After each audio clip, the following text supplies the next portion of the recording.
The anticipation of the thing that we want and the growing towards the thing that we want and the getting to the thing that we want, it always actually produces the most joy and the most dopamine, and the getting the thing that you want lasts the shortest amount of time. I get the most joy and I'm the most addicted to the feeling of getting there. All the things that need to happen, all the little wins, all of the trial and error that needs to get to the point, or the anticipation of getting to Jen Who Did It. So in my life, I've kind of decided that I'm falling in love with the evolution of becoming Jen Who Did It. And those moments of being Jen Who Did It, they last for a second, and then we go on the next path of still becoming and growing. And I feel like if you're not growing, then what are we here on this planet to do?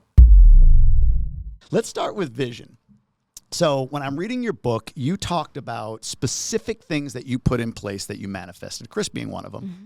But then there's also sort of things that you put in place that didn't necessarily manifest, but put you in the direction of where you wanted to go. Linda in The Wedding Singer and so on.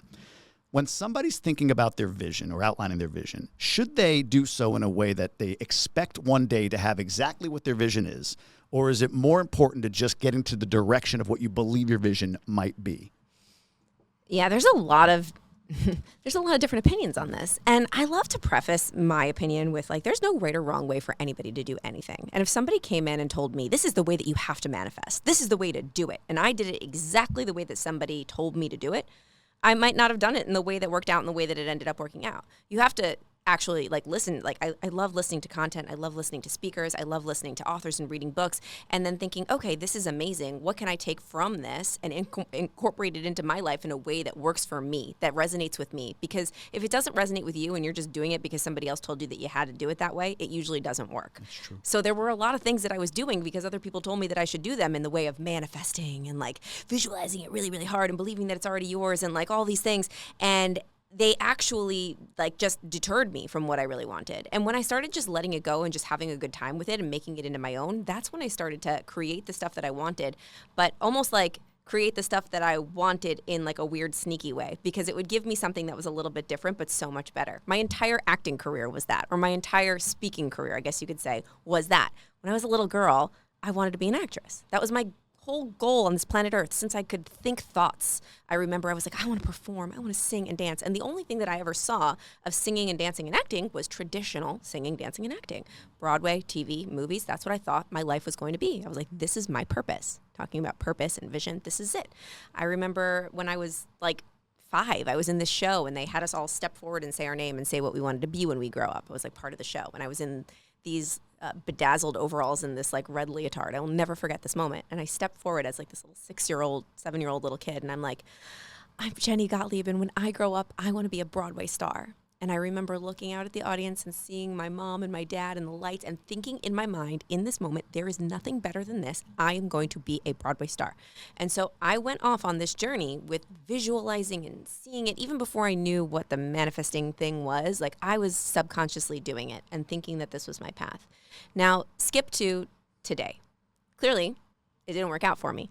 I mean, it did a little bit, kind of, sort of. I was on TV for a while. I did a Broadway national tour, but I'm not an actress. My job now is to communicate like this and to perform in a different way, when this way of communicating and speaking on stages didn't exist when I was little. I didn't see it. I didn't know that it even was a thing. And so I was quote unquote manifesting or visualizing or working towards this purpose that was secretly just leading me to something that I didn't even know existed yet. So I think the key is to be okay with not knowing that the world is going to throw you turns. The world is going to throw you roadblocks. The world is going to throw you wins. All these different things are going to happen. But as long as you're setting an intention and setting a goal and seeing something and desiring growth and desiring something and taking action towards something, it will lead you towards either the thing that you want. This is cliche, they always say, or this or something better. And that something better, I didn't even know was a thing. And I wouldn't have gotten here if I didn't try and fail at the original vision. I think what I get from this is the concept of do versus be to some extent. I'll unpack that a little bit because I think it's relevant to a concept in your book. So you started with, I'm going to do this, be a Broadway star, be a whatever, right? But what you've, I think, learned later, especially as you went through your VH1 years and everything else like that, was that you were doing what you thought you should be doing, but not being who you truly are. So you introduced this concept of the real you, real Jen. it feels like the medium by which you have success today is anchored in who real Jen is, as opposed to, well, to have success, it means I have to do this. Can you dig in a little bit and define real you? For me, for anybody listening right now, what does that mean to be real you? And then I'll ask you to contrast that with what you call you 2.0. But let's start with real you. What does real you mean? The key to life, it isn't money. It's happiness. And when you measure how happy you are, you actually become even more happy. Our friends at GoBundance, the Tribe of Millionaires, use a very specific tool to measure their happiness. It's called the Life Happiness Index. And you can have it too. Go over to GoBundance.com/LHI and take your Life Happiness Index assessment. You'll rate yourself in multiple categories on exactly how happy you are and get a custom output for you specifically that you can use in developing whatever goals you have for your life. GoBundance is the tribe of healthy, wealthy, generous people who choose to live epic lives. And the tool GoBundance members use at the base of all of that is the Life Happiness Index. Get out there and grab life big. It's such a hard question. I think only us know who the real us is. Like I think I'm probably the only person that knows who real Jen is, and you're the only person that knows who real Jamie is. And it might be hard to describe and hard to explain. Yeah. But for me, I can just give you my experience of when I experience real Jen. I experienced real Jen when I watched videos of me when I was 4 singing and dancing in my living room. Not caring what anybody thought of my messy hair, or that I was pushing my dog out of the way so that I could be seen on the camera, or that I was screaming and crying to my mom, like, look at me, mommy, look at me, not caring, give me a hug, I don't care, like, I want to be an actress, I want to be a star, and like singing and dancing to Michael Jackson and Annie and The Little Mermaid all over the place, and my belly was hanging out, and like I looked like a mess, and I wanted to, like, I just didn't care. And when I even think back to those times, sometimes I'll listen to music that I listened to when I was little. Like now, like I'll go for a walk. I call them wonder walks. And I will put on the soundtrack to The Little Mermaid. And I will walk. And all of a sudden, it'll bring back all of these memories or these feelings that I had when I was a little girl. And I just had these big dreams. I didn't care what anybody thought. And it was the light that I believe God put in me when I was born. Believe whatever you want. But for me, it was like we're born with that light. It's there. And then over time, it kind of gets conditioned out of us because all the shoulds start to happen. All of the, you should sit like this. You should act like this. You should look like this. When you act like this and you look like this, you get praise. When you act like this and you look like this, people don't like you. So you should probably do it this way. And over time, that light that we have as a kid, those desires we have as a kid, that fearlessness that we have as a kid starts to go away, and we lose, or I lost, real Jen, because I wanted love and attention, and I wanted to feel connected to people, and I wanted to feel good enough, and that was more important to me than keeping that authenticity that made me different and weird.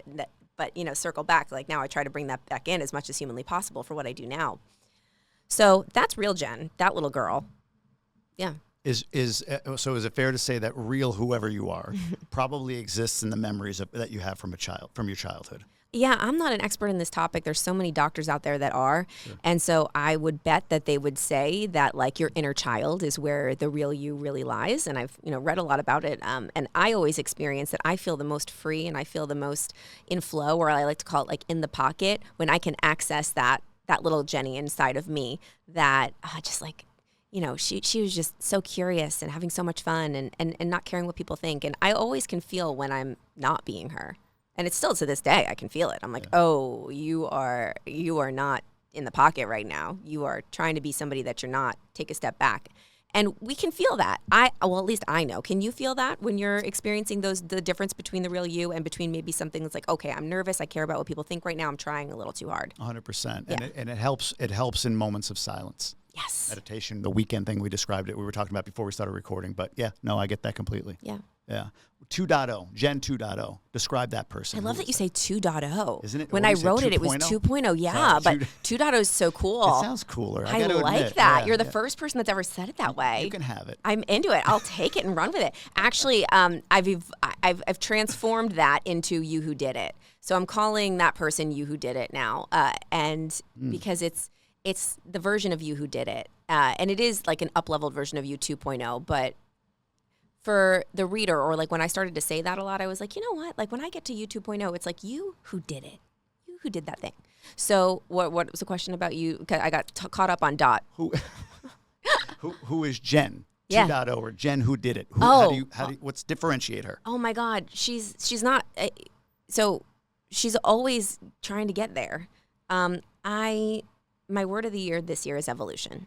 And I did a version of what you do, like your little vacation away alone. I do it every New Year, like right before New Year's. And I spend a lot of time alone thinking about, what's the next evolution? What's this year going to look like? And something that I was connecting with deeply was the idea of the anticipation and the growth and the learning and the doing as that's the joy. So for me, I accomplished a lot last year. Like I published a book that was a dream, right? I reached a lot of like really great golden accomplishments that I've always wanted last year. And what I found in accomplishing all those things and actually reaching the Jen who did it, right? So, okay, Jen who did it. I was me who did it. I have the book in my hands now, the thing that I was thinking about and visualizing and wanting so bad. Here it is. I noticed that celebration of being Jen who did it lasts about maybe a day, right? Those good feelings, maybe it's a day, maybe it's 2 days. Usually it's like for me, I don't know, maybe an hour where I'm like, yes, I did it. And then immediately, what's next? Immediately. Why? And I really wanted to dig into this, and I listened to a lot of successful people on podcasts and read a couple of books of people that I really admire, and they all had this thing in common where they talked about the anticipation of the thing that we want and the growing towards the thing that we want and the getting to the thing that we want. It always actually produces the most joy and the most dopamine, and the getting the thing that you want lasts the shortest amount of time. So for me, I get the most joy and I'm the most addicted to the feeling of getting there. All the things that need to happen, all the little wins, all of the trial and error that needs to get to the point, or the anticipation of getting to Jen who did it. And like that for me is awesome. So in my life, I've kind of decided that I'm falling in love with, and I'm working on falling in love with the evolution of becoming Jen who did it. And those moments of being Jen who did it, they last for a second, and then we go on the next path of still becoming and growing. And I feel like if you're not growing, then what are we here on this planet to do? Yeah.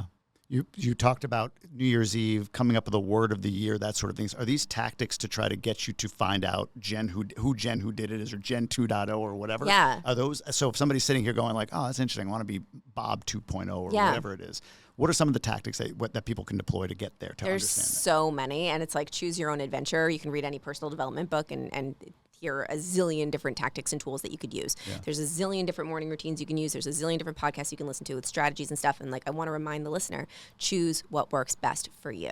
And those tools and tactics that you use might have worked last year, and you might evolve and use something else. And I found on my personal development journey that there are so many things that I used to do that really got me to thriving and succeeding and getting to a certain area in my life that don't work anymore. Now I need to implement new ones. So yeah, there's a couple of tools in the book that are awesome, like that always work for me. I always choose a word of the year, a theme of the year that kind of just wrap my head around, and every decision that I make is based on, does this align with the theme? Does this align with the word? That's the focus. But I choose my word very strategically. I choose my word not based on like what I want to create, but based on like what didn't work last year and where I held myself back. And that's a much more powerful way, more intentional way for me to create my word, because I did the thing. I did it, but I could have been better, and I want to grow. So where was I missing? What was I missing? What wasn't working for me last year? And so that's the thing that I need to work on, not the thing that's working and thriving. That would be too easy. So one person once said to me, your word of the year should make you want to throw up a little bit. And if your word of the year does not make you want to throw up, if it makes you really excited and it feels easy and fun, it's probably not a word that's going to make you grow that much. It might be a great year that's super fun and easy and flowy, and that's cool if that's your jam and that's what you want. But if you really want to skyrocket and you really want to grow, you got to pick a word that comes from where you messed up last year. What did you leave on the table last year? What do you wish that you would have done differently? What did you learn? What are you letting go of? Or what are you striving to do that really scares the shit out of you? Your word of this year is evolution? Yeah, there's 2 words. What's the second one? Evolution and anticipation. Well, unpack for me what wasn't done last year, what you learned from last year that created evolution and anticipation. Yeah. So last year, there was a really interesting thing that happened when I read my book for Audible. You write a book. I listened on Audible, yeah. Okay, great. So I wrote a book 2 years ago now, I think, is when I wrote it. You write it, and then a year later you read it in the recording studio. So a year has gone by since you wrote this material.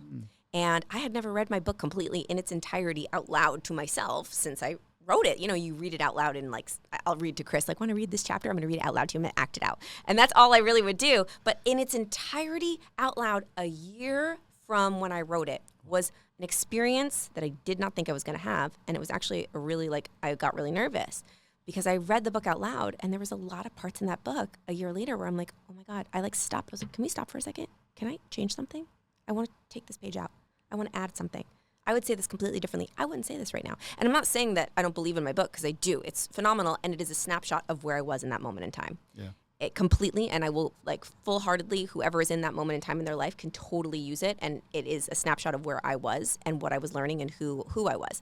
But reading it and realizing that how I evolved in the way that I communicate, and how I evolved in the way that I thought, and how I evolved in the way that I do things, and I teach, and I show up for people, and I communicate, was so different that I called one of my mentors, and I was crying, and I was like, I hate my book. This is like so honest. I don't hate my book. I freaking love my book. And now I read it, I'm like, oh my God, that was so good, because I can appreciate it for where I was in that moment in time when I wrote it. But I'm like, I wanted to change things. I can't go back and change it. I feel so helpless. And I say this because if you're an author and you're listening to this right now, please make sure to know that if you read your book a year after you've written it, you're going to have these feelings. She's like, this is so normal. This is so normal. We evolve. And that is the greatest gift. And then I read Rick Rubin's book right before the new year, The Creative Act. And this is one of my favorite books of all time. He talks about the fact that your art, whatever it is you're creating, whether it is a book or a speech or a podcast episode or a piece of artwork, it's a snapshot of where you are in that moment in time. And if you sit on it for too long, like if I were to have sat on that book for too long and perfected it for too long, it would no longer be relevant because I would have evolved past it. It's a snapshot of you at that moment. And when I realized that, I was like, oh my God, I evolved so much in that year. What would happen if I embraced evolution even more? If this year I decided that I wasn't going to stay in that thought pattern, because I've seen a lot of experts and speakers that I admire that kind of stay producing the exact same content again and again and again and again and again and again and again. And I think that that's great for them and it's awesome. But I want to be somebody that goes deep and evolves, embraces the evolution, and experiences a hell of a lot of stuff so that it can continue to grow. That's one of the reasons why this year I changed the name of my podcast. I changed it from the I Dare You podcast to the Jen Gottleib Show. And the reason that I did that was to embrace the fact that I was going to evolve like crazy. And I want to be able to talk about whatever I want to talk about 5 years from now. And if I just make it my name and I understand and know that I'm going to evolve, that my social media is going to evolve, my business decisions and the businesses I own and operate, they're all going to change. And the cool thing about building a brand and letting people in and building an audience is to allow them into the evolution of who you are. Allow them to see all the changes. Allow them to see the highs and the lows and the valleys and who you're becoming. Because if they're along the ride with you as you evolve and who you become, and they just love you for you, and they're seeing all your authenticity and realness of like the failures and the wins and the evolution of, oh my God, I said this and now I mean this and I don't know, they're going to feel a lot more connected to you because that's who we are as humans. We're always changing. We're always growing. We're always evolving. And I was like, how can I embrace this more? How can I bring this into everything that I'm creating? Because I feel like last year it was like, okay, I talk about this and that's it. And then I realized, holy crap, what if we were just like, this is ever changing and that's the content. And so I'm curious about it. I'm not sure about it, but this is part of the year of evolution. We're 2-3 months into this year. Yeah. Is there anything that is happening that's, I don't know, on your mind that's percolating at the moment that is aligned or as a result of the choice of that word, evolution, that you can think of? Well, changing the name of the podcast. We did the rebrand of the podcast. We relaunched it on Sunday. And I did a couple of things with that, specifically with evolution in mind. And the fact of that I want to bring my audience along for the evolution and really embrace it. Number one, we gave it my name, which was the scariest thing. I felt gross saying, like, I was like, oh my gosh, like I should not name my podcast after me. Like, who the hell am I? Like, people are searching podcasts based on keywords. I'm a marketer. I do a lot of internet marketing, and all of my friends are also marketers. And I was like, should I name it my name, The Jen Gottleib Show, or should I name it all these other words that go along with what I talk about? Everyone was like, no, you have to put a word with Jen Gottleib, because people that don't know you aren't going to search your name. They're going to search that word, and then they'll stumble upon you. If they don't know you, why would they click on it? And I got really quiet, like you said. And I was like, my word of the year is evolution. The reason that I think the Jen Gottleib Show will be a good answer for me is so that I can continue to evolve and make it whatever it wants to be for as long as I want to do it. If I lock myself into a word or a name and that changes and that evolves and that grows, then I'm going to have to rebrand it again. And then last but not least, like, naming your show after you is the ultimate bet on yourself. I'm not where I want to be yet, but hopefully I'm going to evolve into that person that I want to be, and that the Jen Gottleib Show will stand alone. So I did it. And then here's the second thing that we did with the podcast that was very like, I want to evolve and be different and allow my audience to come along the ride with me. was I went against what most people said for a lot of rules for podcasting. Like, we're launching our podcast on Sundays. It's going to come out every Sunday. And I decided to do that because every Sunday, this is not like everybody isn't like this, but it's for me. So there's got to be some other people out there that are like me. I love to take long walks. I love to clean up on Sundays, and I'm always looking for a great podcast to listen to on a Sunday. And none of the podcasts launch on Sundays. I've listened to all of them throughout the week, and I'm on Sunday. I'm like, I've got nothing. And this is when I want to actually listen and tap in. So I was like, you know what? We're gonna just go against the rules. We're gonna go against the grain. We're gonna name it the Jen Gottleib Show so that I can evolve and I can grow as we go. And we're gonna launch this damn thing every single Sunday, so somebody has something to listen to when they are getting ready for the week and they're going on their walks, or they're driving home from a long trip with their family, or they are cleaning up and organizing the closet. Brilliant. Sounds like a real Jen decision. Exactly. Right? Yeah. You're kind of anchoring into or diving into like, well, yeah, I know it may not make sense, but this is what I want. Like you said before, like you can tell when there's when you're feeling a little off from what reality is or from what you're thinking. So everyone's telling you, no, don't do that because of this reason, but just something in you's telling you now, Jen Gottleib Show. Yeah. Makes sense. Totally. I love that. A lot of what you talk about in the book is, well, not even in the book, just generally. Like you can see it in the success of your brand. You can see it in the successes that you've had. Is maybe the concept overriding is life happens for you, not to you. Is that a fair statement? Do you believe in that? Do you embrace that? That's one of the things that I'm evolving. Okay. So a lot of people say that. This is not my term. Life happens for you, not to you. People in the personal development space have been saying it forever. I don't even know who originated the quote. Do you? No. But you've heard a lot of people say it, right? Yeah, 100%. Lots of people say it. Yeah. So this is another like way, I love this because it goes on the topic of like, oh, I think we all kind of grow into this space of personal development where we heard somebody say something and it changed our life, and we think about it and then we're like, yeah, this is how it is. And I do believe, for me, in my experience, that when I look backwards and I connect the dots looking backwards, every crappy thing that's ever happened to me ended up being something that led me towards something else that was better. Like whether it was a lesson or it was a connection or a person or an experience or an experience of feeling something that was so terrifying or so painful that it equipped me to be able to experience it again because I knew I could get through it. Yeah. So I do believe that every experience we go through is equipping us to become the person that we're becoming, to be better in the next scenario, the next day.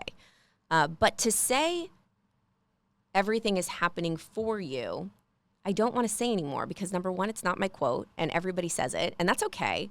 But number two, it's not always happening for you in the moment. Like if something terrible, traumatic happened to me in that moment, it's not happening for me. Actually, in that moment, it really sucks. That's honest.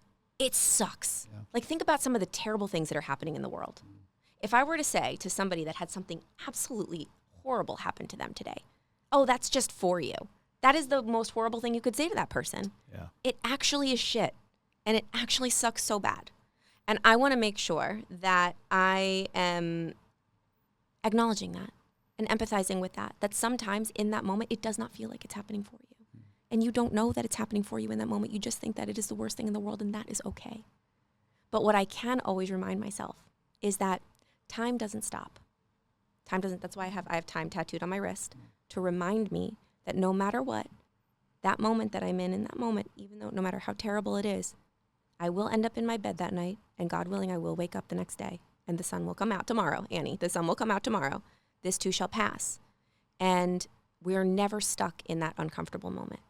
It might stay for a while. It might stay for weeks. It might stay for months. But eventually, the day goes by, you end up in your bed, you wake up the next morning.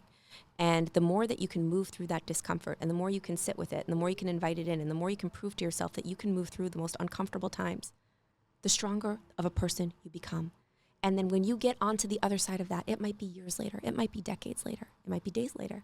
But when you get onto the other side, because time keeps going, time does heal it. Eventually, you will be able to see what was for you in that scenario. But to say that everything happens for you, not to you, I think is an irresponsible thing to say. I think that's brilliant. I think it's a beautifully put. And what's coming to my mind on this is you talk in the book, and you've shared your experience around a lot of different things that a lot of people can relate to, either that they're maybe going through now, or that they've gone through, or that it's just sort of, I don't know, omnipresent, a concept that's omnipresent with them.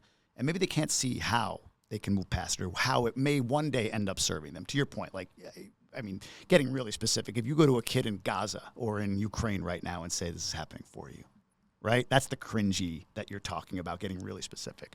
But for you, I'm going to throw a few concepts at you, things that you've talked about that you've struggled with in the past. Yeah. And you tell me how today maybe those things have led to better things in your life. 'Cause I think that can help people. So for sure. Start with comparison. Yeah. How has that led to anything great in your life? Oh my I know the gosh. bad side of comparison. What's the good side? If you Yeah, will? absolutely. So comparing myself to others has led me to realize what I desire. Like, I would never know what I want to become if I didn't see it already. And I'll never forget the moment that I really had to experience this for the very first time. And it wasn't during my entrepreneurial world. It was before social media was a big thing. It was when I got the role of the understudy in The Wedding Singer, of the part that I wanted to play. And my dream role in this whole world when I was an actress was Linda in The Wedding Singer. It's the bitch character in the show. And I really wanted to play her. And I auditioned my face off, and I didn't get it, and I didn't get it, and I didn't get it. And finally I got the understudy. So I had to sit in the wings. I wore a fat suit in the show, by the way. I had to play this character that was, it wore a fat suit. And so I sat there in my fat suit and I watched this girl play the part that I really wanted to play. And in that moment, I had comparison beyond belief. Like, oh my God, she's better than me. I suck. I hate her, right? All these things that go through your mind. And I don't know why I had the whereabouts to think this at that time, because I wasn't into personal development and I didn't read books and listen to podcasts then. But I just thought, I was like, you know what, Jen, you've got two options here. You can either continue to be jealous of her and compare yourself to her and hate her, or you can understand and know that she got the part and you didn't for a reason. Probably because she's a little better than you, or she's doing something differently than you. But guess what? This is an amazing gift, because she's doing it before you, she's actually showing you the way. What if you actually used her as an example? You used her as your mentor. You used her as a great way to lean into what works and what doesn't. Study her every single move, and that'll prepare you to give the best performance ever. What a gift. So we don't necessarily get to control our first thought and our first reaction to a scenario or a situation. Gabby Bernstein talks about this. But we can choose again. We can choose a different thought. So I decided to make my second thought, instead of being like, oh, I hate her, I'm so jealous of her, which was the first thought, because that's the natural thought. The second thought was, you know what? I'm going to find ways and reasons I can be grateful for the fact that this woman is doing it in front of me and showing me exactly how I can do it better. And I learned from her. And I studied her. And then when I got to take the stage, I crushed it, because I had that amazing example in front of me, teaching me what worked, what didn't, what I liked about her, the way she portrayed the character, what I didn't, what got a laugh, what didn't get a laugh, like all the things that I needed to learn were right in front of me. So for those of you that are entrepreneurs that are watching online and comparing yourself to other people, lean into that FOMO or that comparison a little bit, or ask yourself, just get curious about it. You don't have to do anything. But if you choose to, get curious, what is this person doing that is making me like lean in and think like, I really want that. That should be me. Okay, well, they did it before you, so they're proving to you that A, it can be done, and number two, they're basically paving the yellow brick road for you. Why don't you just follow their steps and do what they did? Because there's more than enough to go around for everybody. And I had so many mentors in my head when I was building my businesses and my brands, so many people that I followed and I learned from. Now they're my real life friends, but I would just watch them and I'd be like, wow, they're doing it that way. I wonder why. Let me check that out. It's not copying them. It's not being unoriginal. You're bringing your originality to the table, but everything that everybody wants to do has already been done in some way, shape, or form. That's true. That's true. Every idea is built upon somebody else's idea. Every single one. And I didn't believe this when I was writing the book, when I was doing this research, that like even the iPhone was based upon another product that was built before the iPhone that gave him an idea to produce an iPhone that was better than that thing. I don't know all the details, so I can't talk about it like that, but I do know that it was built upon ideas that were already done before. A lot of Steve Jobs in here. You already talked about the connecting the dots quote. Yeah. You got the iPhone, lots going on. What about FOMO? Is there a way in which FOMO has ended up, I don't want to say serving you, but where you can leverage FOMO, or where FOMO doesn't end up being just a negative thing for you? Yeah, FOMO, it fuels the crap out of me. How so? But I talk about FOMO in the book like fear of missed opportunity. Not fear of missing out. Like, oh, my friends are at a party. I actually like not going to parties. So I'm like, I'm not, what is it, JOMO? I'm like having the biggest joy of not going out because I'm such an introvert. However, fear of missed opportunity, when I see somebody else that got an opportunity that I'm like, oh, wow, I didn't even know that existed, or I would love to have that opportunity. that is like showing me that it can be done. And yeah, it stings sometimes because you're like, oh, that should be me. And you feel that feeling in your gut, but that makes me feel alive. Like that makes me have a goal. Oh my gosh, it can be done. It's in front of me. It's showing me what I desire. It's showing me what I want. And it's showing me that it's possible. There's so many people that I look up to today. I'm like, wow, she's showing me or he's showing me what's possible. That is so cool. So now I have a vision. Now I have a goal. And now I could even actually look backwards and see the steps that they took. And that's pretty damn cool. Yeah, very cool. A little heavier, a little deeper, because I know of some folks with relatives that are struggling with this and something you struggled with for a long time that you, I think, admitted for the first time in the book. So an eating disorder. Yeah. How does that, or how has that in any way brought good things into your life, if that makes any sense? Or what today do you have, if not for having gone through that situation, gone through having an eating disorder? Yeah. Man, so much. So much of who I am today and how I take care of my body and how I take care of myself today, which is on another level, would not exist if I didn't have all of those issues. And, you know, in that time, it sucked so bad. If you would have told me this is happening for you, I've been like, shut up. This is not happening for me. Like, I'm a slave to this. And a lot of the times I didn't even know I was a slave to it. I was like, this is just life. And, you know, it got really bad. However, now that I look back, it forced me to get into therapy really early because my parents were wonderful and they wanted me to get help and they put me into therapy. So I got really aware, really young. And self-aware, and like started to develop those tools of self-awareness and started to develop the tools of like, oh, I understand why I'm doing this, and like talk through it and go through therapy very early on in life. And I'm really, really grateful for that because that's helped me in a lot of ways. But today I was talking about this morning on my Instagram live when somebody was asking me about like, what do you do every day to stay healthy? And I said, my number one most important thing in my life every day, above, and I'm going to say it, above my husband, above my family, above my business, above my dogs, above everything, is my health. Everything. Because if I'm not healthy, I can't show up for my husband and my dogs, my family and my stepdaughter. I can't, right? So health is number one for me. And I know because there was years where I couldn't get out of bed because I was so sick. And I couldn't function and I couldn't talk and I couldn't use my gifts because I was making myself sick. And from healing that and getting to the other side of that and understanding that, or actually seeing the difference in the contrast of when I was not taking care of myself and not treating myself with respect and love and kindness and just being inside of that illness, now being on the other side of it, I have that contrast where I'm like, all right, I need to take care of this vehicle that I have because now I see like how powerful you can be when you're feeling your best. And there's a lot of things that happen that we have absolutely zero control over with health stuff.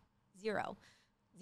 But the stuff that I can control now and what I saw back in the day that I know that I could have controlled that I didn't because of everything that I was going through, I'm grateful that I learned those tools, and I'm grateful that I have that realization and that contrast today to make sure that it's a number one priority that I'm taking care of myself, both physically and mentally, health as within like the health sphere, so that I can show up as the best version of me every day.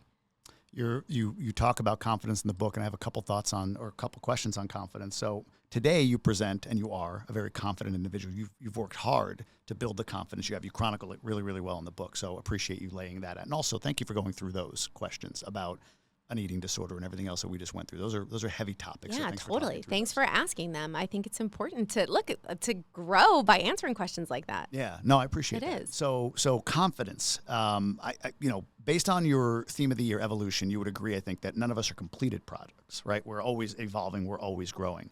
So you're much more confident than you were once upon a time. You've built a tremendous amount of confidence. But in this evolution, wherever it's going forward, what is the level of confidence that you need to attain going forward? Or where are you not confident that you have to still work on from here forward? I think there's a lot of people that we listen to. This goes back to comparison. Yeah. Where it's like, they were here and they did these things and look at them. Happily ever after, right? We see this in speakers or in influencers or whatever. And on the other end, the person that's being deified, like you in that instance, is saying, no, I have way more that I'm going to do. I have things that I haven't even unlocked yet, and I don't know how I'm going to do them.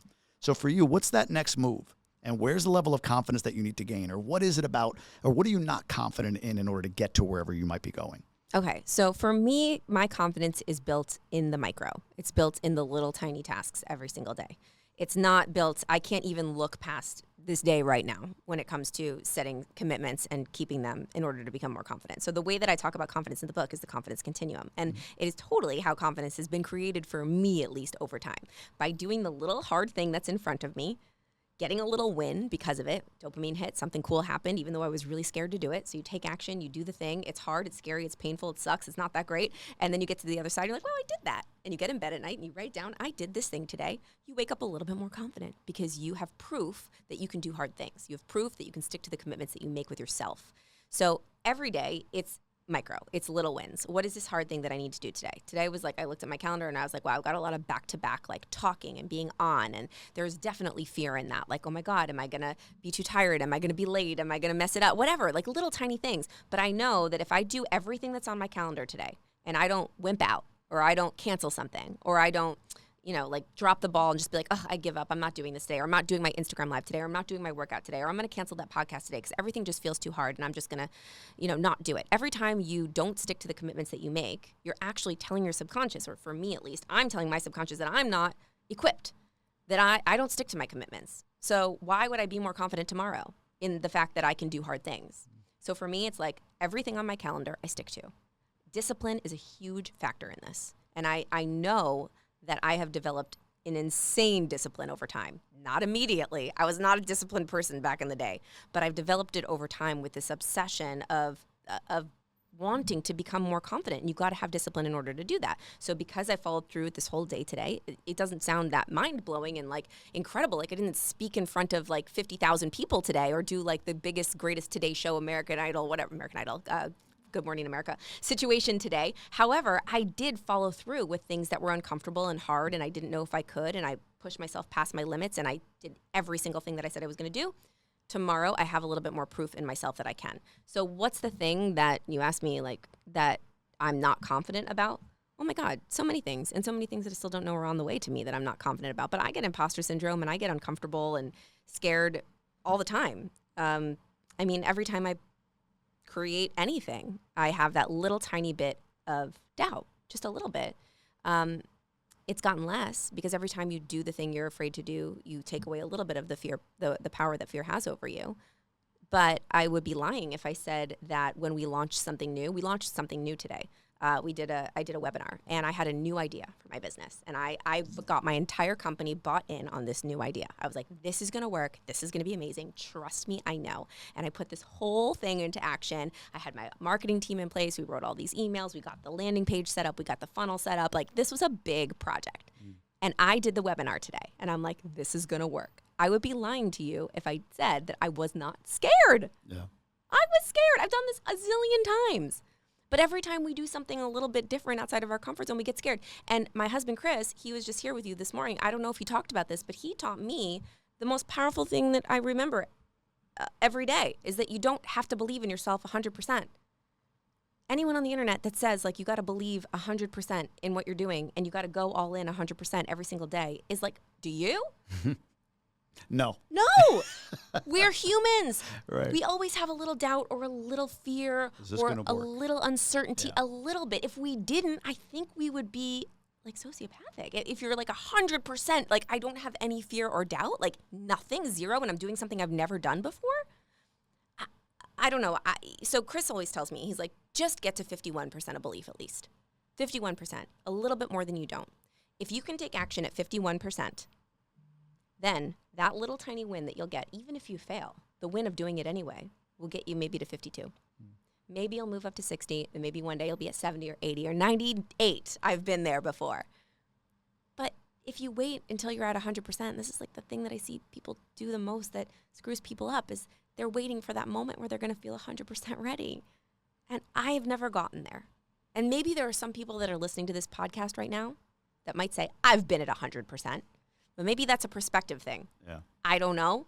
But yeah, so I guess that answered your question. Maybe it didn't. No, it did. And it's funny. You said when you're trying something new, I would even say even when you're doing something that you've been doing.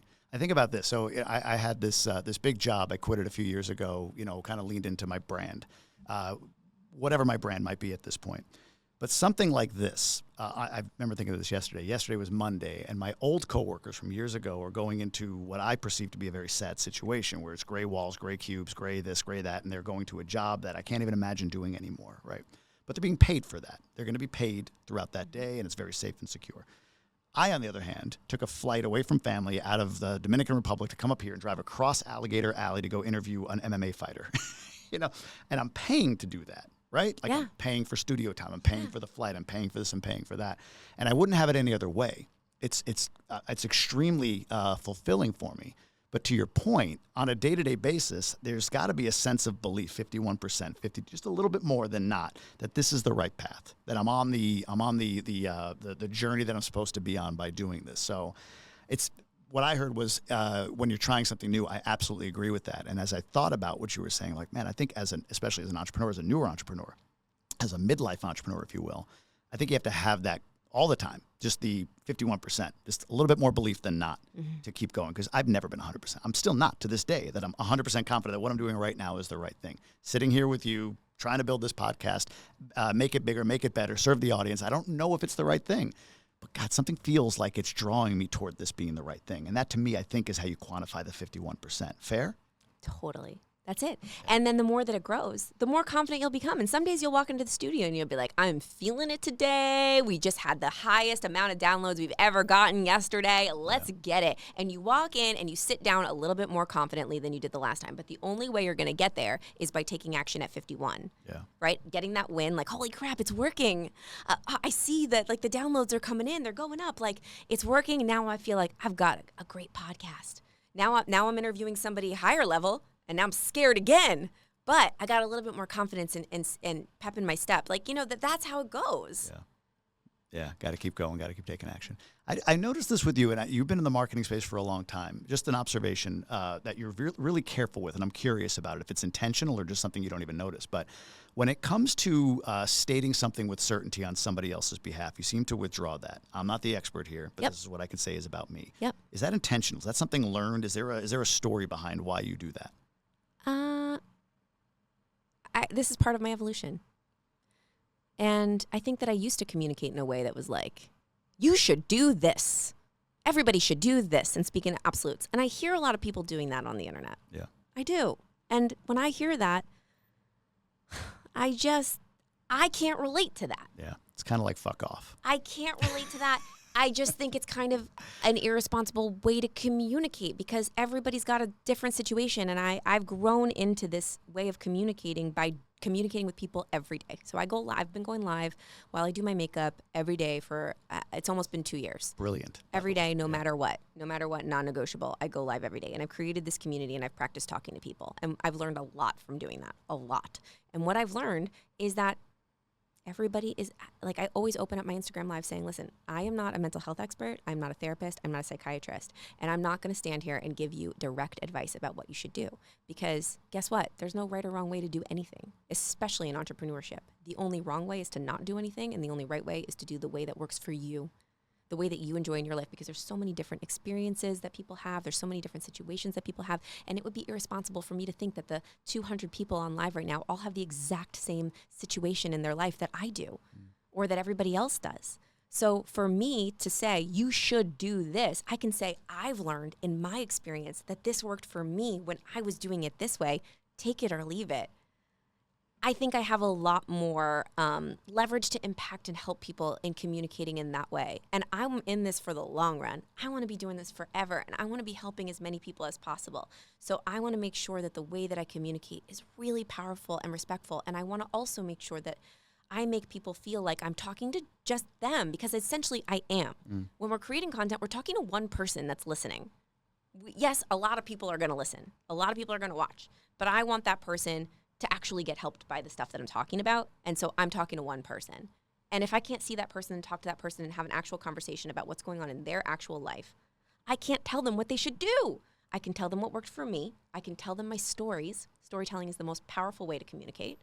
And they can choose, oh, this is a way that's a best practice. This has worked for Jen. When we teach, let's say I'm teaching marketing or I'm teaching branding or I'm teaching social media. I will teach best practices. I'll say, these are the things that I've done to build my platform. These are the things that work. These are the things that don't work, may change, may not work for you, worked for me. Take it or leave it. And so that's why. For those that want to lean into the concept of being seen, you said something in there that was interesting to me. You said, I want to do this forever. I want to be there and I want to influence and help people forever. I had a call yesterday. I was asked to speak to a group of people that are considering diving into brand, or they've started, but they're not quite sure where they want to go with it. And the questions turn to, more tactical, like, well, what if it hasn't happened in a year? I haven't made the money or whatever it might be. And for me, my mind goes to like, well, are you trying to do this for a year, or are you trying to do, like, for me, I create because I want to create. If I won the Powerball tomorrow, I won $400 million, and I look at everything that I would do, that I'm doing now, what would I still do? I would still document this journey that I'm on. I enjoy it. I enjoy putting it out there into the world. Is being seen a movement? Is it a way of being, or is it more tactical, like some of these other folks asked about? Like, no, be seen with intent. There's a combination. A lot of it's tactical. Yeah. Building your personal brand is tactical. There's skill set that you need to learn. You need to know best practices for the different platforms, how to get great content. I'm learning every day by putting out content, what works on what platforms. It is absolutely a skill set. Sure. But the idea of building a brand and an audience and sharing your message with the world is definitely an experience that you can bring people along for the journey. And I think it's just a shift in mindset. It's a shift in perspective of the whole situation. If you are out there to build a brand to monetize it only, and that's the only reason why you're doing it, you probably won't be in it for that long, because unfortunately, it takes a hell of a long time to get to a point where you're monetizing just a personal brand. It's well said. A really long time. Like my personal brand, I guess I monetize it indirectly, but I'm not directly making money from posting content online, right? Like I'm indirectly inviting people into the stuff that I sell, but here's the thing. Gary Vaynerchuk talks about patience a lot, and I love the way that he talks about patience. And I actually did a training for my mastermind members the other day about my non-strategic social media strategy, because it's not strategic at all. I learn as I go, and all of the learnings that I've come across as going viral and building a very large audience, and what I learned along the way. And one of the things that I looked at and I got really, really curious about was from the day that I started posting consistently every single day online to the day that I actually had one piece of content go viral. And I was posting every single day consistently when no one was paying attention for over a year and a half before anything really hit. Yeah, I was longer. Yeah. There you go. Yeah. There you go. It's a journey, and if you're not in it because you love it, you probably won't be able to sustain the consistency that it takes. And the whole key of this whole game is consistency. And the only way you're going to be consistent is if you actually enjoy it. And if you don't enjoy it and you're doing it for the wrong reasons, you're not going to be consistent, and you're not going to be able to have the patience that it takes to build it. And yeah, so you got to ask yourself, do I really enjoy this? And if you don't, that's okay. You don't have to have a personal brand. Yes, it's a great thing. If you've got a message or a service or a story or a product and you want to get it in front of people, where's everybody's attention? It's on their phone. So it would behoove you. It would be, if you were to ask me, like, if that's exactly what you want, then yes, that would be a good choice. I would recommend having a personal brand. It'll make it a lot easier to build your audience. Yes, yes, yes. But if you don't want it, you absolutely don't have to have it. And if you don't want it, you shouldn't try to build it, because it's not going to work if you don't want it, and that's okay. Yeah. Is the book written for those that want that? Yeah. Specifically? Yeah. Yeah, I think so. I have to reread my book again. I wrote it 2 years. You do talk in there about being seen as almost like a birthright, like something that everybody wants in some capacity, right? Like maybe it's not to be seen physically on somebody's phone, but to be seen by those around you, by your family, by your friends, by whatever it might be. So that's where the question came from. Is being seen a broad concept, or is it more specific to be seen in order to promote your business? In my book, it's actually talking to both people. And because there is that person that's like, I really just want to be seen by my friends and family and my community as who I really am, because I've been showing up as a person that's not really me for a really long time. I've been out of alignment with my values, with my truth, with the things that I'm doing for my job, everything. I've met so many people that are just like, I'm being seen, but it's not me. Like how I was on that metal show. If you read my story, I was being seen as not me for a very long time. And it was really scary to come out of hiding like that and actually show the world my true self. And my book is very much for that person as well. But when we get into the second half of the book, it gets strategic, like how to build a brand if you want to be seen by an audience who can either be helped by your story, buy your products and services in order to get value, and build an audience because you want to create content because you absolutely love to do that. Some people love to be seen, like you said in your little thing that you showed me your video. Like there is an ego thing in there too. People want to be seen. They want to be acknowledged. Like everybody wants to feel seen. And some people were just born performers. I know it because I was born a performer, and I've been around a lot of performers in my life. And if it's in you to perform and teach and share your heart with the world, it's in you. It is in you, and you cannot suppress it, or at least this is for me, my experience. Anytime I start to suppress my desire to perform and serve in that capacity, that's like my creative energy, like I get really restless. And I found that a lot of other creators, I guess you could say in any capacity, whether it's like you do art, you write books, you speak, you do podcasts, like you have to express that. And so being seen online and building a brand and building an audience is a way that everybody can, and you don't have to wait for somebody to choose you. You don't have to wait for somebody to say, oh, I pick you to be in my play, or I hire you to be a broadcaster on my show. You can just have your own damn show. Yeah. Everybody has their own show. Pull out your phone and record something, and you have your own show. Press play. What would you say? Publish. Publish, right, yeah. There you go. Yeah, you can do it with podcasts nowadays. Everyone. You can go on Spotify for podcasters, literally an app, record it, and publish it. Maybe go to Canva to make a podcast art, but you can launch a podcast like that solo if you wanted to. So you're right. It's very simple to kind of get out there and be seen. You have a stage in your pocket. You do. That's a good way of putting it. I never heard that before. Is that in the book? I missed that? No, this one was created after the book was written. That was one of those things that I was like, I should put this in. Why can't I add this in? Coin that phrase. That's a really good one. I like that. Something you talk about in the book that's near and dear to my heart is the concept of proximity. So the sponsor of this podcast, GoBundance, is a mastermind group, really designed for that, right? So that people can get around people, other entrepreneurs can get around other entrepreneurs to talk through and unlock concepts and help each other be accountable to wherever they're trying to go.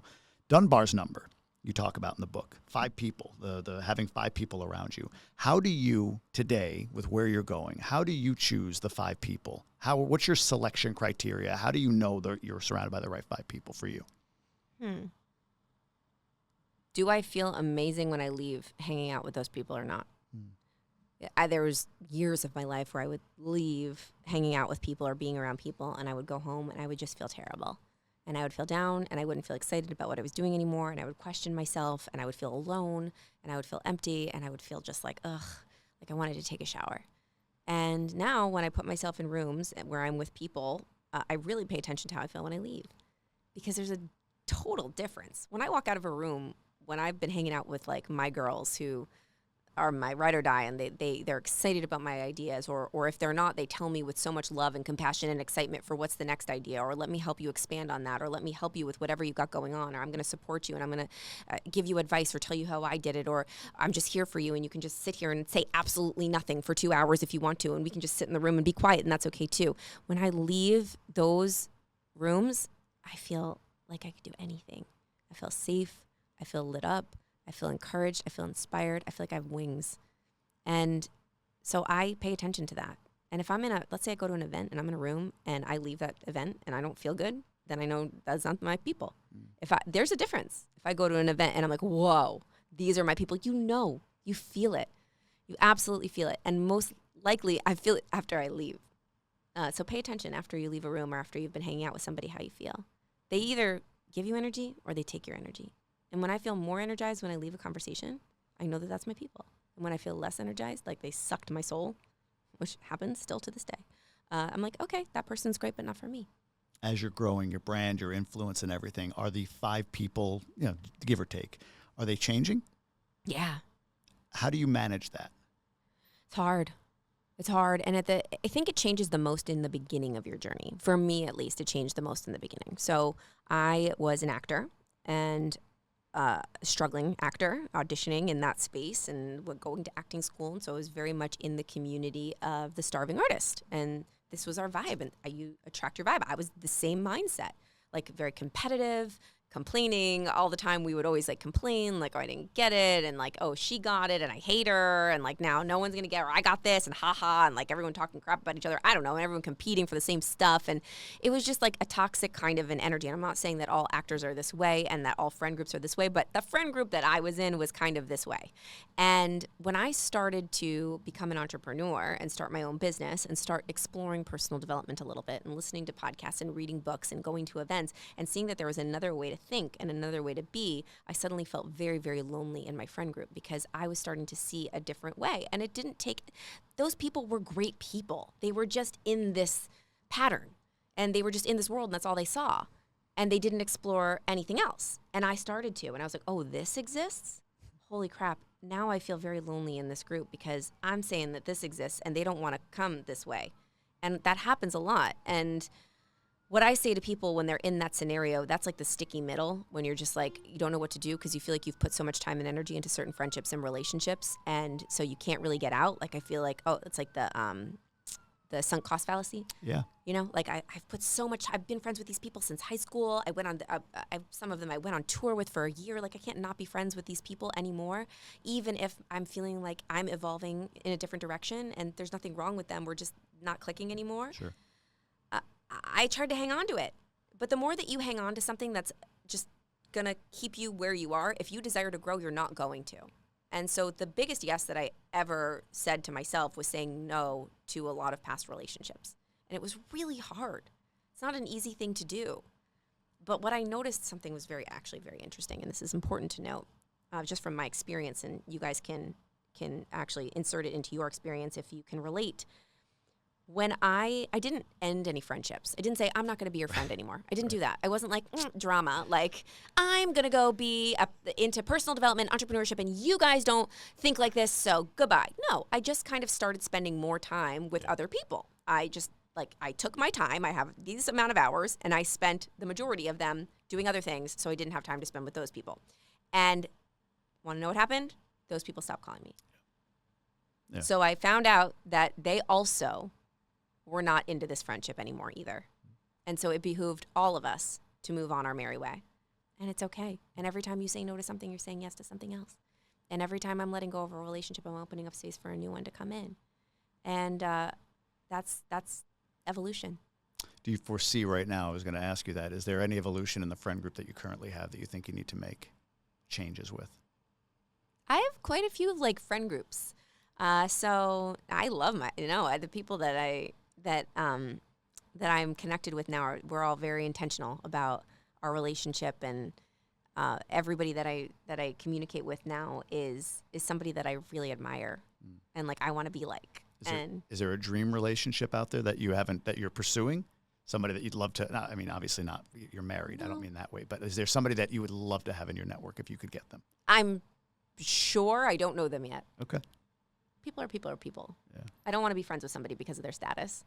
I mean, I would like to interview them for my podcast or we could work together and do a business relationship. But when it comes to like a real friendship, like, I don't know, maybe the biggest star in the entire world that I admire would not be a great friend to me. I don't know. Yeah. So I will meet that person one day, and I can't wait to meet more friends in my life, and I can't wait to evolve in my friendships and my relationships. That's so exciting and so fun, and who knows who those people are. Well, it's cool what you're saying, because in my mind, what I went to was like, this person because they possess these attributes or because they're where I want to be from a success perspective. But you took that more as a personal thing, like meaning in a good way, meaning like you're looking at it like, I want to be friends with these people. I don't want to transactionalize the relationship with these people. Like, so-and-so is doing the thing I want to do. So yes, I would love to have them in my world. It's like, I don't know if I jive with them. That's kind of where you go with it, right? Maybe that person's not a good person. Right.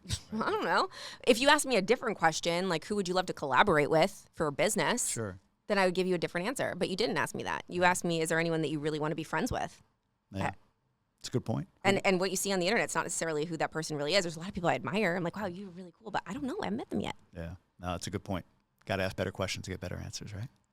I think this was an amazing conversation. You asked the perfect question. Yeah. Because this was a great, powerful, like, back and forth about this. Yeah. No, that's good. Who do you want to collaborate with, by the way? I had to ask it. It's a good question. Who do I want to collaborate with? Besides me. Yeah. Well, check done. Check. So I don't want to anymore. It's already done. Who do I want to collaborate with? I don't want to just spit names out right now just to spit names out. You know, like not even names, but like spit famous people out. Somebody that's doing X. I want to collaborate with the type of people that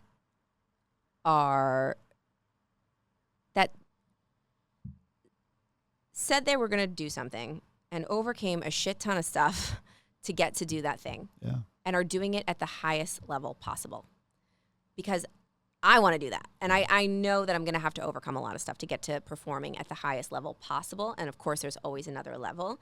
But I always want to connect with and meet people who've overcome stuff and gotten to a level that's higher than me so that they can really tell me what's in front of me and like what their experience was. I love listening to podcasts of really successful people, like how I built this. I love, because those are like really big companies that it's always a story of overcoming all the setbacks, overcoming all the stuff that had to happen in order to get to where they are. Because that reminds me that shit happens to everybody. Even the most famous, most successful people in the entire world. We don't see it because we see the highlight reel. But I love meeting really successful people that have gotten to the highest level and talking to them about all the stuff that happened along the way that they don't tell a lot of people about. I love it. I love it. We're right at the hour mark. I want to respect your time.